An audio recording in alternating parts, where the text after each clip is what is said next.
Hello, everybody, and welcome to The Adult Chair on rashpixel.fm. I'm Pete Wright, and I am here with Michelle Chalfant.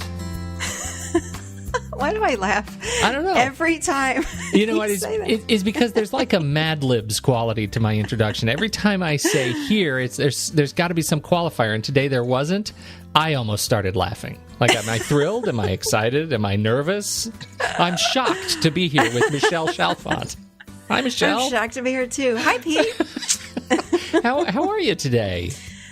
I'm well. You just had a momentous occasion in your house. Now, we're recording this a little bit out of order, right? Because of the summer and vacations. But this was a truly momentous occasion, and you should reflect on it just a little bit. You're first graduated from high school. Congratulations. Are you trying to make me cry? That was not my intention. Yes, my little baby boy, who I literally can remember what he wore to kindergarten on his first day. Like, the backpack was almost the size of him, it hung down below his knees. Yeah. And now my little baby boy is 18 and a half and just graduated from high school this weekend. It was like, whoa, like, where did that go? Like, how did that happen so quickly? But yes, he did. Thank you. He did. That's fantastic. Yeah. Beautiful ceremony, I assume. And yeah, it was freezing here, though, all last week, and unfortunately. But yeah, it was a beautiful ceremony, 400 and some kids, and they had us in and out of there in an hour and a half, which we were like, oh, dear God, it's going to be like 4 hours. But they said all the names, and they said no clapping till the very, very end. So they just rifled through all those kids. It was great. Funny. It was actually very nice, though, I have to say. It was nice. Thank you. That's fantastic. Well, we're not talking about any of that on the show today. No, we got a great email, and it poses this question about addiction in the home that you are going to assess for us today. Before we get started, though, make sure to head over to theadultchair.com, learn more about this show. You can subscribe for free by signing up to the mailing list, or find us anywhere the finest podcasts are served. You can join the conversation on Facebook or Twitter, and we would absolutely love to hear from you. All right, so let's talk about this email. Well, I just want to say first, thank you to everybody that's emailing in. This has been just lately a lot more and more and more and more and more. And I'm realizing from what people are telling me, we have little tribes of people, Pete. Tribes? Yeah, actually tribes, like around the world, like pockets of people that are kind of spreading this in their cities. So this comes from a girl, we're just going to call her Nikki, from Minneapolis. And she says there's a whole group of them up there. This is one of our tribes. I love it. So shout out to Minneapolis. Oh, I love Minneapolis. Yeah. You know me, big Prince fan. I know. I was thinking that. I was like, oh. I know. R.I.P. I loved Prince. I hope our tribe went out to First Ave the night he died. There was a big party there. I know. God. All right. Anyway, okay. So so we've been getting a lot of emails, and I want to say thank you to everybody that's writing in. I love the feedback. It's been just amazing feedback. And Pete, I know I've talked about that vlog, that video blog. Yeah. And I'm going to take a lot of these emails that I'm getting, and I respond to everybody, but I think I want to take a lot of these responses instead of emailing back privately, because these questions are so good, and to start putting them on the video blog, which people will access that on your YouTube channel. Yeah. Will it be on the website too? Oh, sure. We'll have a link to it from the website. Okay. But really, subscribe on the YouTube channel. That'll be the quickest way to make sure that you get all the new stuff. And of course, we are posting meditations and past podcast episodes, and so all that stuff. Yeah, we're putting and everyone that is listening to this, just so you know, we had to take down the old YouTube page, and then about a month or so ago, put up the new one. So we're kind of starting over, but everything's going on this new page. So subscribe there and you'll get these vlogs. Anyway, okay, here we go, everybody. So this question came in from, we're going to call her Nikki in Minneapolis. And it was such a great question. I felt like I wanted to talk about it on the show. I'm just going to read part of her email. So here we go. She says, this is a little bit of my background. I grew up in a family full of addiction, emotional abuse, on behalf of my mother, and abandonment into my adult life. I struggled with using alcohol and partying and empty relationships to escape my feelings. I finally started going to therapy, and through that, I started attending adult children of alcoholic meetings. The meetings are focused on the 12-step program, but it's the inner child work, essentially developing a relationship with a kid that was abused or neglected while growing up. So when I was looking for a new podcast, that's when I searched and found The Adult Chair. She says, I've started to feel my feelings, which is huge. And I've looked at a lot of my relationship patterns as well. She says, thank you so much for sharing free of charge, which I just, on a side note, I love that because that's part of my goal with these podcasts. I only wish I had something like this that I could have listened to when I was growing up. People tell me all the time, it's like free therapy. And I love hearing that. I'm happy that she said that because that was part of my goal for doing this. One thing that I would love hearing more about is your take on addiction in the home as a child and forgiving an emotionally absent parent or mother. And she says, I'm stuck in my recovery. So she's looking for some action steps. So that's what we're going to be talking about today. We're going to talk about addiction and forgiveness and then some action steps, Pete. All right. I can truck with that. Ready? I'm ready. So, addiction in the home. I guess, again, I thought I would start just a little bit with my own because I can relate to everything that she said as far as that goes. For me, I grew up, I've said this before, in upstate New York in Rochester, and I had this nuclear family of just my mom and my dad and my sister. But then I had, always around were the rest of us, were the Italians, were always together and very enmeshed with grandma and uncles and aunts and people that would come in from Long Island. So lots of us, and we'd all live together every summer at this lake house. So it was a lot of drinking. It wasn't physically abusive, but definitely there was emotional abuse and just a lot of drinking. In fact, I don't remember anyone really not having some kind of drink in their hand. But growing up like that, first of all, we never feel safe.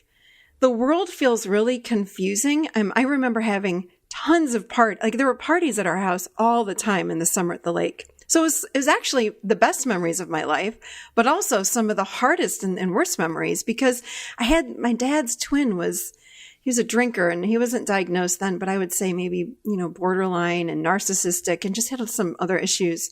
And my dad was this loving guy with no boundaries.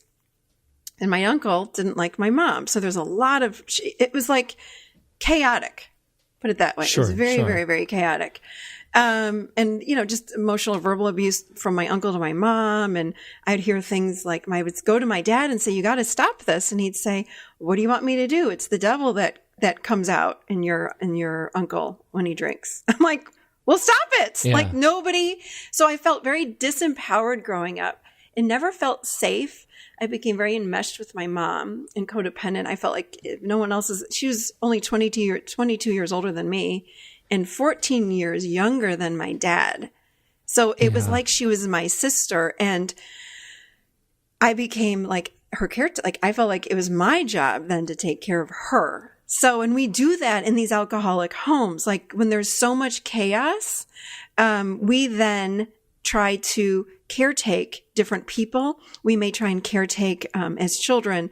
We try to do our best always. So if, I know this from a lot of my clients too, if there's an alcoholic in the home, we try to get straight A's or we try to stand out so they'll stop drinking. As kids, we don't understand. So we're trying to make sense of what's going on. And we think if I do my best, if I'm thin, if I'm pretty, if I'm, all of these different things, then maybe they'll stop drinking. Maybe they'll be nicer. Maybe they'll notice me, but it doesn't happen because the problem is they're sick, we as children are growing up trying to make sense of it all. And so one thing, it's so confusing. Typically, there are no boundaries or there are boundaries set with rage. And boundaries, again, that don't make sense. They're very extreme. I remember in my own house. And again, my influence was so much from my grandmother and my dad's twin, the uncle. That we all lived, again, under one roof all summer. And I remember at these parties, they'd have their quote-unquote best friends over. And the best friends would leave, and then they'd bitch about them, and they'd gossip about them and tear them up and down and talk about how much they hated them.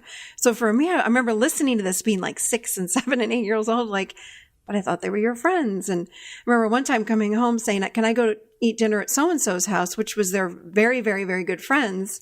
And they had a daughter that was my age. And they said, what's wrong with our food? Do you want to go eat at a stranger's house? Yeah. I remember standing there going, what? Like, I'm so confused. What are you talking about? So there's a lot of confusion growing up in households like that. And then we try to control ourselves and others. We live very hyper vigilantly, meaning, we walk into that. I could step foot in a house and I would know what was going on. We sense intuitively the tone in the house. Is someone fighting? Is everybody happy? Do I need to do something? And that was what I thought, like I had control, which I didn't, but I need to take control here. Let me go and make sure, grandma's okay, who started drinking at like 6 o'clock in the morning. Yeah, I remember, and I'm like, because you can't. You're doing everything that you possibly can to find a footing. You said when you started, there's just a lot of confusion in that environment for you, and so you want to be able to trust the environment, because when you're living in that kind of a space, you can't trust what you are experiencing. And we don't. This is yes, absolutely, and we don't know what's real. Yeah, we think that's real, and that's how everybody's living. Well, and there's a gap, because what we think should be real, what we hear at school, what we hear in storybooks is this is what family is supposed to look like. Your parents, your adults are supposed to take care of you and provide, safety and food and love for you. But your family doesn't look like that. And that gap causes great mistrust and confusion. Definitely. And the older I got, the more I realized, like, wait a minute. I'd go visit my friends. And again, a lot of their parents drank too. That was the age, back in the 70s and 80s, and really early 70s and 80s, like parents would come home and have a scotch or have a bourbon or have a vodka. And a lot of people still do that now, but more, it seems like it's more wine. But back then, my dad would have been 87 this year, 86. So I had a dad that was much older than that. He was born in 1930. So that's what they did when they came home. So a lot of my friends had older parents too, and that was the norm. Everybody drank, But yeah, absolutely what you just said. And then what we do, the other thing that is really important in our development, again, is, hey, I'm having all these feelings. What can I do with them? Who's here to process my feelings with me? That's part of our inner child. And nobody's there. Right. So then what do we do with all these feelings that we're having? What do I do with all my confusion? What do I do with all I'm afraid my uncle is not being nice to my mom and my dad's not stopping it. I'm scared to death. What am I supposed to do? So there's all these feelings. It's very scary. There's no safe place. It's like, where do I go? So I had to become strong. Right, right. That was my belief. I got to take care of my mom. I got to be the strong one. I got to make sure everyone's okay. Well, and that's interesting too, right? Because you obviously it's misguided to take on that kind of ownership when you are so young, right? It's not your job to be the parent for your parents, and yet practically that is also a defense mechanism, right? You sort of have to, because who else is going to feed you? Who else is going to take care of you if you don't do it yourself? Right, and that was the whole delusion, I guess I would call it, because I was getting fed. I had shelter. I had water. I had a lot of fun. I had so much fun growing up. I grew up skiing, sailing, all of these really fun things. I was out in a boat every day. I lived in a bathing suit for 3 months of the year, all summer. It was great. But then I'd go inside and it was like distorted and I couldn't understand what was going on. And I'm like, what is going on here? So we have to make sense of it. And I did think, as crazy as it is, as I sit here at 48, sitting here and go, I didn't take care of my mom. She was an adult. But emotionally speaking, I did. When she was in the back bedroom crying because my uncle was, yelling at her about something, my dad didn't go because he felt caught in the middle. It's his twin, which he loves, and his wife. Guess who went? I remember the first time I did, I was around 6. So, I formed this belief, I've got to take charge of everything. So what happens is there's this woman that wrote the book, Adult Children of Alcoholics. She wrote it in 1983. It's a very well-known book, and I can't pronounce her last name. Her name is Dr. Janet, and I'm thinking it's German, Pete. Woititz. Polish. Okay. So Wojtitz? Wojtitz? I don't know. Wojtitz, something like that. Anyway, she wrote this book. It's called The Adult Children of Alcoholics. she talks about, and a lot of people to this day talk about, the 13 characteristics of adult children of alcoholics. Understanding that you might have grown up in a household where there was no drinking, but there were compulsive behaviors, gambling, drug abuse. Maybe you just grew up with a parent that was an overeater, someone that had chronic illness, or mental illness, or strict religion is a big one. And I find a lot of that down here in the South. Maybe you're in foster care. Maybe you just had another dysfunction. If you grew up like that, there are 13 key traits that we find in children that grew up like that, but specifically, of course, with alcoholism in the home. So I just wanted to mention those. Mm-hmm. So as adults, what we find would be, well, number one, fear of losing control, which is, oh my God, yes. So of course, as I said, when I was a child, I wanted to control everything. So now we're adults and it's like, well, I don't know how not to take charge of everything. It's part of who I was growing up. Right. I think I mentioned, this is a funny one, but taking dance lessons with my husband, and I could not let him lead. I just couldn't. I couldn't. And this is like 10 years ago or so, even a little bit longer, but I was like, I can't do it. And the teacher would say, you have to let him lead. I'm like, I cannot. I tried so hard, and we got kicked out of dance lessons because I couldn't let him lead. But that's how controlling I was. Well, that's horrible. I know. Fear of emotions or feelings, even like joy or fun. Okay. Mm-hmm. We avoid conflict. We misinterpret assertiveness for anger. That's under the avoiding conflict. And we might isolate ourselves isolate ourselves because of it. We take on a high burden of responsibility and constant approval seeking. So we look for validation from others. Mm-hmm. We don't know how to relax and have fun. Like it feels foreign to us. Harsh criticism and low self-esteem. So we beat up on ourselves all the time. Okay. Second guessing ourselves. We live with denial. So we feel threatened and we tend to deny that which provokes our fears. That's why we're in denial. Difficulty with intimacy. This is a big one too, because what is intimacy? When we are intimate with another person, we lose control. Mm-hmm. We can't be in control all the time. And not only that, we don't feel comfortable expressing our needs, which is part of intimacy. And it's a vulnerable act. By the way, these are all things that happen in the inner child. Mm-hmm. If you notice, needs, vulnerability, all of this. We also might develop a victim mentality. So that's the poor me. We might adopt a compulsive behavior. We might even abuse alcohol. Or again, this is where we become codependent in relationships. We compulsively want to fix other people. Some people might become a workaholic. We're more comfortable living in chaos or drama than peace because that's how we grew up. Right. It's like, what am I used to? Our house was always just, up and down and up and down. And then I married my husband, and he actually has a lot of these as well, by the way. But it was very quiet. And I was like, this is freaking me out. Like, I'm not used to, it's like, don't you talk? Where's your emotions? My emotions were all over the place. And he was very like steady Eddie. Like he didn't like a lot of the emotional ups and downs like I had. We have a tendency to confuse love with pity. In other words, we want to find people that we can rescue.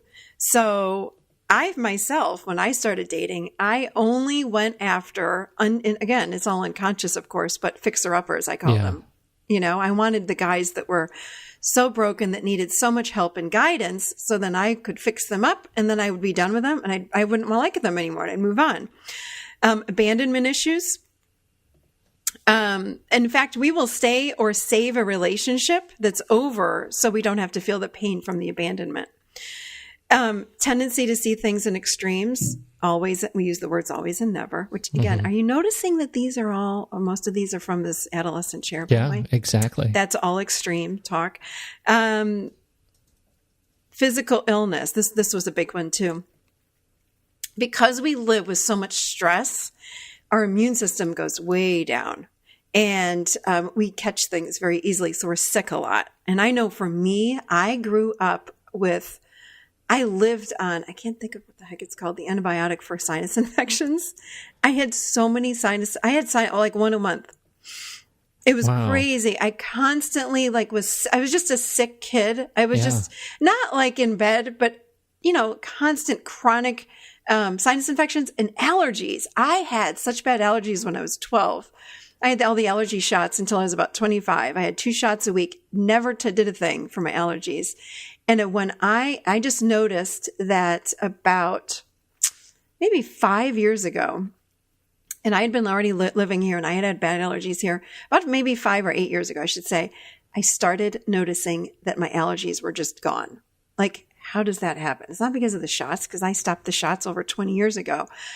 I believe personally, when we heal our emotional wounding and really take a good look at all that, our physical body then can start healing. I'm never sick now, ever, never, ever. I mean, it's so rare that I'll have maybe a virus or something, once a year or twice a year. But compared to how I grew up, I noticed because I'm healthier now, emotionally speaking. So physically, my body is also much healthier. Louise Hay talks a lot about that, and You Can Heal Your Life, that book. Right. Suffering from an accumulation of grief. So, a lot of us are depressed. We feel like we have a lot of losses from childhood. And the last one is overreaction to outside changes. So again, it's that hyper vigilant, and we like to know that things are going to be a certain way, and when they change, it kind of stresses us out. So we're typically attracted also to compulsive personalities. So there's a picture of me at the top of this list, Pete. Yeah. And all of these efforts, me. all of these efforts go back to find control, because in control you can trust. You trust what's around you. You trust the people that's around you. If you, like you say, have your thumb on them. Yes, exactly. But that's what's not true. It's an illusion. It's not true that I was 6 years old thinking I'm controlling everybody in my house. It's not true. No. But those are the beliefs that we form when we're children. And then we don't, it's kind of like that iPhone. We don't update that program, and we're stuck in this old programming. Because remember, 0 to 6 is when our mind creates that roadmap of which we then live off of as adults. Mm-hmm. So all this old programming, this control stuff, we carry it forward into our adult lives. So I'm in my 40s now, living off of a roadmap that's like, how old would I be? 40 some years old. It's like, it doesn't work anymore. Mm-hmm. So what we need to do, so here's the steps, okay, the action steps. So this is all very true for me. I'm guessing this girl that wrote in, Nikki, same for her. Just very true. And anyone that grew up in this way, maybe you don't have all 13. Maybe you do. Maybe you have 1 or 2. What do we do about them? Yeah. For me, and I did so much research. I was constantly looking, how do I help myself? How do I feel better about myself? Until I found these chairs. I just, I would try a technique, and it would last for a little while, and then I would sink back into my old ways. So what worked for me was, first of all, having the realization and the awareness that, oh my gosh, what really went on in my childhood. And looking back from our adult chair, we don't look back and blame. I look back and say to myself, what was really going on here? What's true or fact? So that's step number 1. Versus if I'm in the adolescent chair, I'm looking back with blame. Like, how could you have done that to me? And that keeps us stuck. There's nothing good about that. That doesn't help me move forward. They don't care. Most of the people in my life are dead. Like, they're not even around. So who cares if I'm blaming them? Right. It only hurts me. So when I sit and say, okay, what's fact and true about these people? Okay. Well, I now know how my dad was raised, how my grandmother was, when you look at all of that, it's like, oh, okay. Well, they had their issues, and they were very unhealed. They had a lot of wounds, and they were raising me in the midst, despite all the wounding that they had. Yeah. And it wasn't a healthy environment for me. That's true.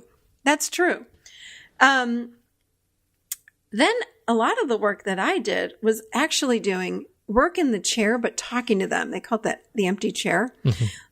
So I'd have an empty chair just sit in front of me. I'd put that person in it. If they're in the ground now, and my dad has been gone for 13 years now, I still pop him out and put him in that chair. I'm like, I need to have a word with you. And I'll just sit and I talk to him. Sometimes, I loved my father, but sometimes I'm mad and I need to tell him so. And I've done, this is a lot of work I did years and years ago, but I would be raging mad. But getting that out, oh my God, was the most cleansing thing that I could do. And I often say to people that we take what we didn't feel as children and we shove it so far down, and to get it out, that's part of how we get it out. So talking to them in the empty chair, I did a training one time where we, of course, at all the trainings that I've done, that I have taken, we do our own personal work, and I've always been afraid of that. What's that thing called? The Bataka? You know what that is? I don't. What is the Bataka? It's a big, giant foam square, and then there's like a Bataka bat. It's like a foam baseball bat, I think. It's like it's in the shape of a bat, okay? And it's like a club, and you beat the crap out of this big square. Okay. And I was witnessing people doing this, and I'm like, that is freaking me out. And then everyone left the room, and it was me and two other people that were in my class, and I was like, I don't know about this. And I had put like my dad and some other people in the chairs, and I was talking to them about how I felt about my growing up. And they said, why don't you hit that Bataka bat? I'm like, oh no, that's too scary. It makes a very loud noise. And they said, just try it. I beat the crap out of this thing. And I was screaming and crying. It was the most cleansing thing I've ever done. It was amazing. But I realized, I'm like, where the hell did that stuff come from? It's buried down deep. We tuck it away, and we think it's gone. It's never gone. You got to get it out. Get it out. So it's like a release. I felt like I'd lost 50 pounds when I was done. I thought, where did that come? I don't even know where it came from. It was down deep inside of me. So anyway, that was another way. I'm going to put a link to Bataka Bats in the show notes at Amazon. You can buy. There's $200 a pair. Yes, there you go. And a lot of people do it in therapy offices. I do not have one in my office, but punch a pillow. Punch your mattress, go get a baseball bat and go outside and beat the crap out of something outside. You can do this work without going into therapy, although I recommend it if you have some really deep work to do. But I've done a lot of this work on my own. I've done a lot of the work where I'm like going for a walk and I have my dad walk next to me, or my uncle or my grandmother, and they've been gone for years. And I'm like, I need to talk to you. Because I just want to say, I'm pissed off that you did that. And I get the anger out. We got to get it out. Yeah. Okay. And again, it's not coming from a place of blame. You can, if you're screaming, let it out. Who cares? Nobody is listening. You can write them a letter. It doesn't mean you ever have to mail it. Even if they're not here, just somehow get it out. Mm-hmm. Writing, journaling, poems, putting them in an empty chair, hitting something, and letting yourself go. Get the emotion coming through you, because that's what we do. We're stuck in our emotions. We're not letting anything come through. And doing that, even the process of going through that motion is essentially, that's a symbolic sort of release of letting go of all of the control. So much of the control that you have is holding those things in. Exactly. Yeah. We've held it in. The control is, I got to put a lid on that. Because if I let all this out, I had so much rage. I had rage inside of me from so much just confusion growing up. And my uncle was the rager, so I of course picked up on that from him. Anyway, but yeah, getting that out. I don't rage anymore. It's just like it's years and years ago I did that, but I had to get it out of me. The third thing, of course, is then doing this inner child work. That is some of the most powerful work we can do. It's getting a picture of ourselves when we were young and looking at that picture, talking to that little inner part of you. We all have an inner child, and he or she might need some clarity. I did. I didn't understand what the hell had happened to me when I was growing up. So I did a lot of talking to my inner child. I wrote her letters. I talked to her a lot in the car. I still do. Again, it's not something I did every single day for hours. Sometimes it's like a couple minutes, and I'd say, hey, I just want to check in. What's going on? Mm-hmm. And it helps us to also, when we're doing this inner child work, remember, it's not just doing all this deep, heavy work, but it's also validating ourselves when we've done something, when we've caught ourselves being codependent and going, oh, there it is again. Good work. I'm glad I caught that. Oh, look at me. I'm being extreme. I'm speaking in always and never. Great work. So I'm noticing now from my adult chair when I'm in these old traits, and then I pull myself out, but I give myself a pat on the back. We don't do enough of that, Mm-hmm. We're very quick to beat up on ourselves. Here's the fourth one. Feel our feelings. And again, we do a lot of that in this the inner child work, but feeling our feelings. This is why we're stuck. Like I was stuck in that control place. When I take the lid off of that control, then the emotions start moving through me. That's what we want. So doing the belly breath or any kind of breath work starts to move feelings through us. And we need to start getting in touch with those because we didn't do that while we were young. In fact, we learned how to stuff them down and shove them away. Right? So those are all tools to help us to clear out some of that anger or, just action steps to help move this through us if we were raised in this addiction home, some type of addictive home. And then part 2 was Nikki had asked about forgiveness. And then how do you forget the emotionally absent parent or mother? My opinion is I can't say, oh, I'm done with that. I'm going to forgive you. That to me comes from the adolescent chair. It's all coming from the mind. I need to do it from a full body place. So I'm very, I want to first of all look at who I'm wanting to forgive. And I'm going to get curious about it from my adult and then start to think about again, what was true? What was true? One of the things, like, for example, with my mom, I always had wished she was stronger. Like, why didn't she stand up to my uncle? Why didn't she leave? Why did she leave me in this mess? I remember going through years of anger in my early 30s with my mom. Like, why did you let me stay in that household? Mm-hmm. And then when I started looking at, how she grew up, her mother died when she was 5 years old on Christmas Day after a year or so of breast cancer. And then she was in an orphanage. My grandfather had to put her in an orphanage during the week because he had no one to watch her. Mm-hmm. And then he married someone that turned out to be an alcoholic. So she wasn't loving and I look at how my mom, when I started examining how she grew up and really looking at it, I was like, oh my God, that poor little girl. And imagining this little girl growing up in this environment, I'm like, oh my God. It's almost as useful as, talking to your own inner child, talking to hers. Exactly. Yes. I was like, I get it. Like who taught her how to be strong? Nobody. Right. And then she marries my dad, who he wasn't as controlling. Well, he a little bit, but into this very controlling family. My grandmother was very controlling. And she lost herself. But she said to me, because I've talked to her about this, I'm like, why did you stay? She goes, because I didn't ever want to lose you. Wow. And again, I was like, whoa, so you stayed for me? Well, that, of course, changed my whole perspective after years of being mad that she kept me in that environment, and why wasn't she stronger? So now I see her for as she is. So accepting them for who they are. And to this day, sometimes I get like, why isn't she stronger? But I'm like, that's just who she is. And I get it. I get why. Yeah. I really understand why. So first we have an understanding of who they are, right? Sure. And then we say, what's true? They really, and people say, well, they did the best that they could. I hate that because so much of that just comes from that adolescent chair. It's just from the mind. It's like a Band-Aid. I'm like, that's true, but can you feel that in your full body that they did the best? It's very different when you say it, what I call chin up. So chin up is coming from specifically the mind. Mm-hmm. Chin down is where we're really feeling that truth of they really did the best they could. And we feel it in the body. It changes everything. It's like, oh. So,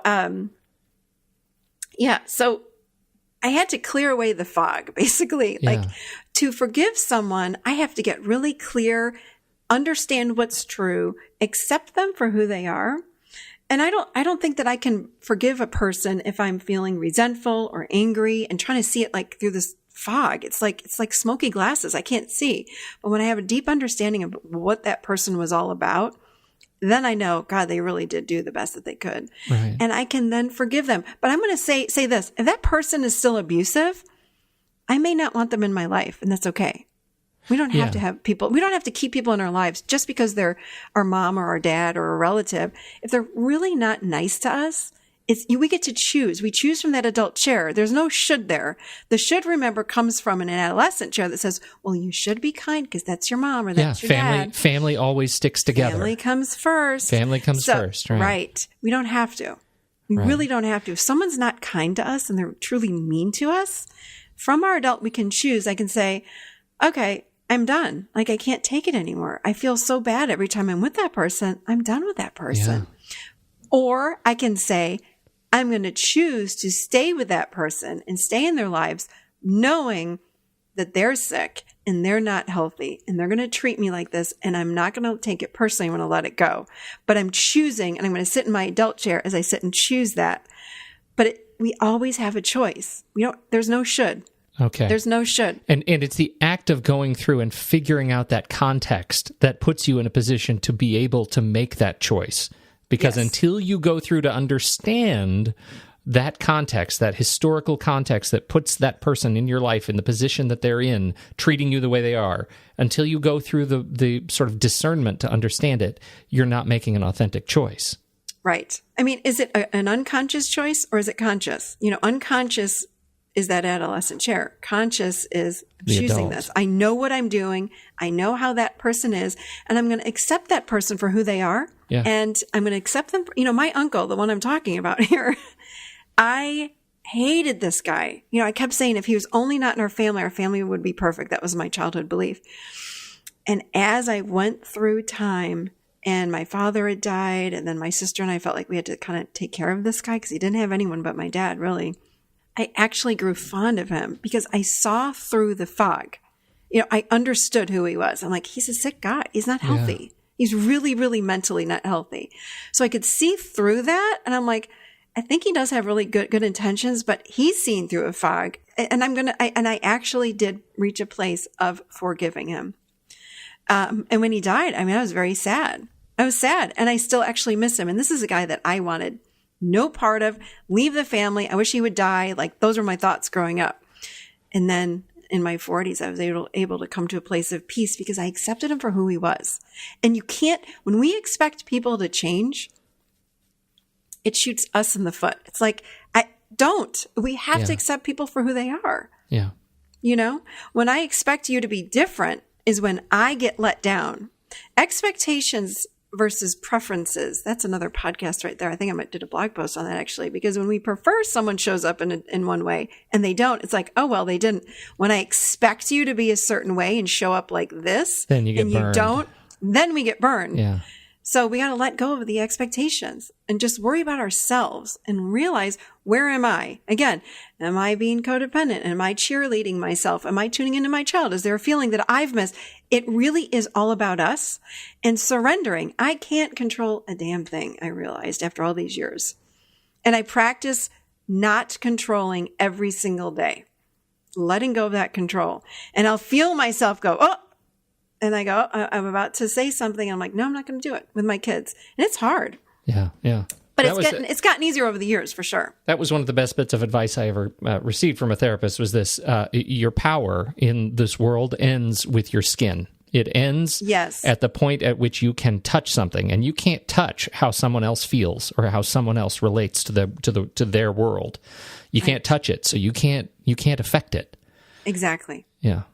Yeah, that's good stuff. I hope this was useful reflection for Nikki in Minneapolis, and useful follow up. And I hope it offers just the right action items to move forward on all of you who are listening and struggling with these same issues. Please let us know how it's working. Give us some follow up. Shoot Michelle an email or a message on Facebook or Twitter. We would love to hear from you. Is that it? How'd we do? I think that's good. More emails, you guys. Keep them coming. I'm going to really start, again, this vlog. At some point, you're going to be able to say it without laughing. I'm answering them live because I love writing, but I think it's so much faster and easier to do it on video. So, send more questions, you guys. I'm going to be answering a lot more on the podcast and also on the vlog. Excellent. Thank you so much, everybody, for downloading and listening. And Michelle, thank you.